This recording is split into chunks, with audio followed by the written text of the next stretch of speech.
Oo. Itong AKAP ay dating tinututulan to ng mga senador eh. Yes. Bakit nagkaroon ng AKAP? Ba't siningit yan? Na pinaikin nyo pa. Meron bang pirma namin? Hindi nyo alam. Nakapirma pala kayo. Eh ngayon, agree na yung mga senador. Oo, kasi hindi pumayag yung Kamara eh. Oo. Dahil Okay. silang dalawa ay may access sa AKAP budget. So parehas sa lang mag-ano. Sila sa implementor. Parang napagkuhasan na lang, sige, hatiin na lang natin. So parang ang dating yan eh, ang mangyayari, everybody happy. Oo nga, yun ang nangyari. Kasi diba, dati nila tinututulan, nag-agree sila, dahil sila ng mga mamahagi, diretsa na. Kasi yung hinihingi sa AKAP, di ba dapat 37? Ang na-approve ng BICAM, o iwag na 37, 26 billion na lang. Pero dapat doon, namang pangunahing mga ngasiwang ahensya, DSWD. Eh ngayon, hindi ko alam, parang hindi na sila mag-implement. Ewan ko lang, ha? Pati nga ata yung AX din daw eh. Iba na. Kasi sila, ewan ko lang ha. At ang hiwaga niya, Nelson, saan ilalagay? Oo, tama. Kasi kung walang ahensyang magpapatupa, di ba? Eh ngayon, may sarili na Gano'n na? sarili na sila. Yung pang-akap nila.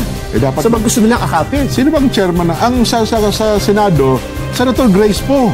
Yun nga. Ang chairman ng Senate Committee on Finance ngayon. Na siya ang unang-unang tumututol dati dyan eh. Gano'n? Oo. Ay ngayon, okay na rin. Okay na. Everybody happy nga eh. Nako. At may mga chismis pa, pati AX, Nelson ha? Doon pa rin, yun rin. Yung AX, di ba ako senador, may allotment ako for AX. Meron daw mga congressman, Sen Jen, Sen Nelson, magkano pa yung AX na natitira sa'yo? Di ba ako sabihin ko, 10 million pa ako dito, congressman eh. Pwede bang sa akin mo nailipat yan, ako namamahagi? Yun. Meron daw ganung mga usapan. Yun nga. Ano kaya yung mga gano'n? Oo. Ngayon po, ipuntahan naman natin. Aywan ko na, Sol, kung magiging matutuwa ka ba o malulungkot sa balitang ito. Ano ba yan? May kinalaman po ito sa PhilHealth. Ay, teka, bago muna yung PhilHealth dyan. Oo. Nalulungkot nyo ba yan dahil dun sa budget? Yes. Na binawasan sila. May nalungkot. Ang dami palang nalulungkot dyan dahil sa inaprobahang budget. Ewan ko, dapat, di ba, pagka naaprubahan ng budget, dapat masaya, natutuwa di ba? Siyempre, yung pambansang budget natin for 2025. Oo. Paano nalungkot? Ang daming nalungkot ha? Sabi mga mababatas lang, masaya-masaya Yung mga mababatas, masaya-masaya. Ewan ko bakit? Eto ang isang nalulungkot, bukod dyan sa babasahin mo dyan, ay ang Department of Science and Technology. DOST. Bakit? Kasi po, mababaho ang pondo na inilaan sa DOST at nawalan din ng iba pang mga subsidy dyan. Oo. Kailangan pa naman natin yung research and science technology. Dahil hindi daw nadagdagan ng pondo ng DOST, nanatili lang 28.7 billion. Pero alam mo ba kung gaano kadami ang ahensya under Department of Science and Technology? Sa Katerba. Ang dami niyan. Yan nga lang, PBOX, under nila yan. Yes. DOST. Malalaking ibig sabihin, malalaki ho ang papel sa buhay ng mga Pilipino. Sa research and development. Yes. Totoo naman talaga, nakakalungkot naman. So, yung ina-expect nila na pondo para makabili ng mga equipment at saka yung kanilang research and development ay mababalam ito, Nelson. Yes. Pero hindi naman binawasan yung kabuuan ng budget. Saan napunta yung ibinawas? Hindi binawasan. Nanatili lang. Ibig sabihin, kung magkano yung budget nila last year, ganun din ngayon. Kaya saan ka naman nakakita ng... Di ba usually ang budget niya ganito? Di ba?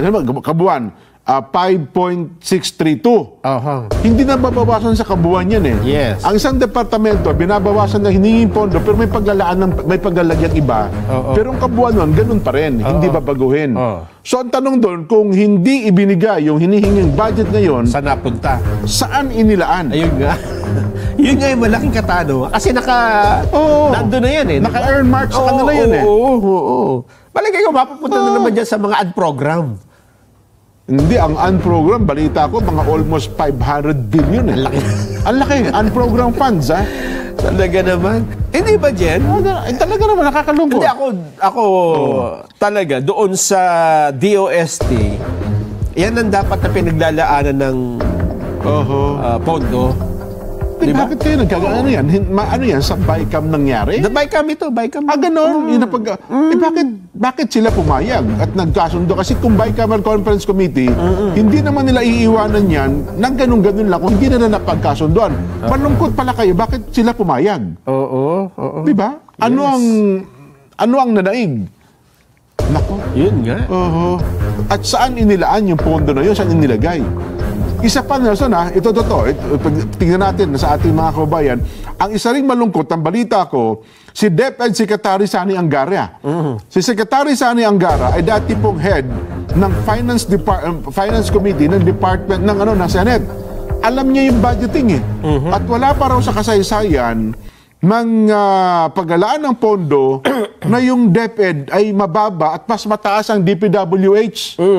Sapagkat kung susundan mo yung bahagdan ng pagkakasunod-sunod ng paglalaan ng budget, dapat ang pinakamataas mo, Department of Education. Oo.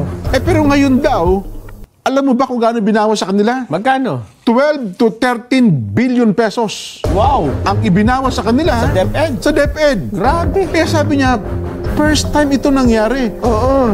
Dati, kapag sa kanyang kasaysayan, sa kanyang karanasan bilang Senate Committee on Finance, kung ano ang niya hiningi ng DepEd, usually, yun ang ibinibigay namin. Kung hindi pa, gagawa pa kami ng paraan para madagdagan. Pero ngayon daw, ay mukhang mas mataas pa ang inilaang pondo sa Department of Public Works and Highways o DPWH. Eto pa, Jen, ha? Bukod dyan. Oo. Pati DSWD, binawasan din ng 96 billion. Yan, sinasabi ko. Na hindi maliit na halaga, ha? Hindi. 96 billion? At ang pagkakaalam ko dyan yata, yung mga AKAP, yung mga... Oo. Parang hindi na sila mag-i-implement. Ewan ko lang, ha? Pati nga ata yung AX din daw eh. Iba na. Kasi sila, ewan ko lang ha, ang balita natin, kasi yung hinihingi sa AKAP, di ba, dapat 37. Ang na-approve ng BICAM, wag na 37, 26 billion na lang. Pero dapat doon, namang pangunahing mga ngasiwang ahensya, DSWD. Ngayon? Hindi ko alam, pero... So, paano mangyari, no? Yun nga. Marami nga talaga malulungkot dito. At ang hiwaga niya, Nelson, saan ilalagay? Tama. Kasi kung walang ahensyang magpapatupad, di ba? Mukhang nakita yata yan ni, Nino? Kasi agad ito, sige, experience ng ating mga kababayan. Ito, ang hinihingi ng ating, kung tama yung figura ko, 5 trillion, magkano ba? Yung eksakto. Wala dito sa ano ko eh. Basta 5.632 ata ang hinihinging budget sa kabuuan ng bansa. Yan, hindi na binabawa. Ang tinatanong na lang dyan, sa isang department, bingi ako, 1,000. Ay, huwag kang 1,000. Kung gawin natin yung 500 dyan, lipat natin yung 500 sa kabilang. Pero hindi mo babawasan yung kabuuan na hinihingi ng national government.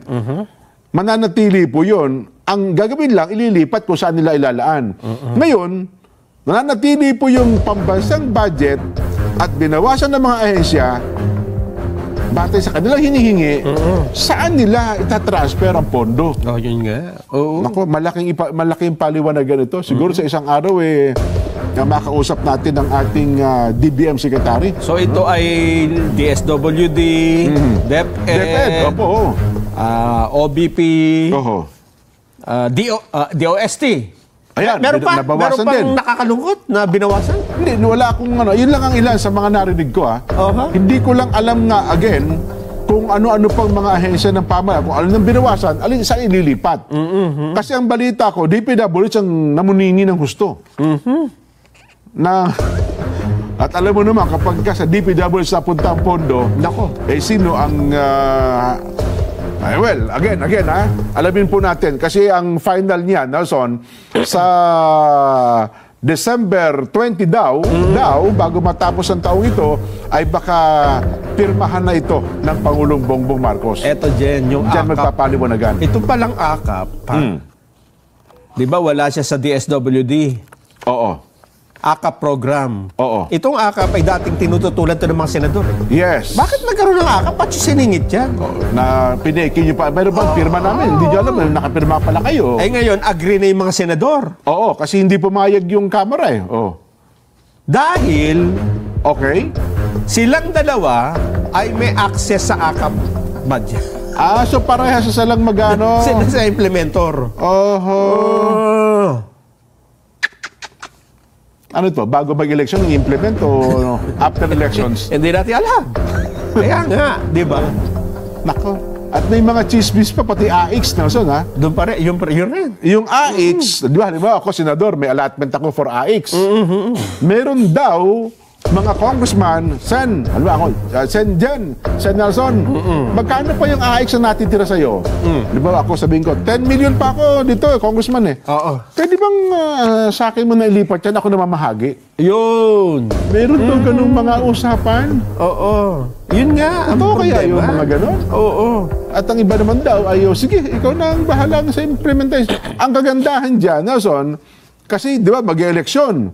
Ang AX, legal ito ha. Hindi ito pinagbabawal ng batas sapagkat yung AX ay dun sa mga lugar na tinamaan ng kalamidad, etc. Legal na pwede ka magbigay ng AX sa mga kababayan. Oo. At ang iba dyan, mayroon pang coverage ng media. Well, sana naman, no, ay maliwanagan po natin. At yung malaking perang ito, ay saan ba talaga ilalaan? Sabi nga ni dating Senador Panfilo Lacson Jen, ha? Oh. Siya ang nagsalita tungkol dito ha? Senators and congressmen can embrace each other all they want. Ganon. Yakapin, akap, di ba? Oo. Magyakapan na kayo hanggang gusto nyo. But they cannot agree to share what is not theirs. Ano nga naman ang isi-share nyo kung wala naman dyan? Ano? Parang napagkwaso na lang, sige, hatiin na lang natin. Oo. They can only legislate, not implement government projects like AKAP. So parang ang dating yan ang mangyayari, everybody happy. Oo nga, yun ang nangyari. Kasi iba, yung dati tutol nilang dati. tinututulan, nag-agree sila dahil sila ng mga mamahagi, diretsa na. Dati kayo lang Ngayon, At tama naman, di ba? Kasi ang mamabatas, legislature, di ba? Oo. Legislative. Ang executive, ang taga-execute, di ba? tama naman, So kung may pondo, ang dapat nag-execute, executive department, yung mga government agency, hindi House at hindi din Senado. Ang actual kasi nangyayari dyan, Nelson, nagre-request ang isang mababatas sa kanyang lugar para paglaanan ng pondo Oo. ang kanyang mga kababayan. Dapat ganon. Oo. Ngayon, may sarili na sila. Gano'n na? Sarili na sila. Yung pang-akap nila. Dapat So, gusto nilang akapin. Sino bang chairman? Ang sa Senado, Senator Grace po. Yun nga. Ang chairman ng Senate Committee on Finance ngayon. Na siyang unang-unang tumututol dati dyan. Gano'n? Oo. Ngayon okay na rin. Okay na. Everybody happy nga Bagay, patapos na nata ang term ni Senator Grace po. Sa lower house naman, sino ba ang kanila? APRO. Ganon.